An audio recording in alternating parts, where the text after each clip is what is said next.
మళ్ళీ గ్రామాలకు వెళ్ళండి, ఊరు వాడ ప్రతి ఒక్కరికి చెప్పండి, అన్నొస్తున్నాడు, పరిస్థితులు మారుతాయని చెప్పండి.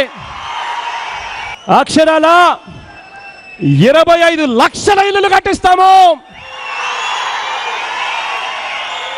ప్రతి పేదవాడికి తోడుగా ఉంటాము. ఈ ఇల్లు ఇచ్చేది కూడా ఈ చంద్రబాబు నాయుడు గారి పరిపాలన మాదిరి జన్మభూమి కమిటీల ద్వారా ఇవ్వమని చెప్పండి. వైఎస్ఆర్ గారి మాదిరి ఇస్తాము అని చెప్పండి. సాచ్యురేషన్ పద్ధతిలో ఇస్తాము అని చెప్పండి. కులం చూడం, మతం చూడం, పార్టీ చూడం, రాజకీయాలు చూడం. ప్రతి పేదవాడికి ఇస్తాము అని చెప్పండి. అన్నొస్తున్నాడు, మంచి రోజులు వస్తున్నాయి అని చెప్పండి. ఇల్లు ఇచ్చే రోజునే ఆ ఇంట్లో నా అక్క చెల్లెమ్మల పేరుతో ఇంట్లో అదే రోజు రిజిస్ట్రేషన్ చేసి ఇస్తాము అని కూడా చెప్పండి.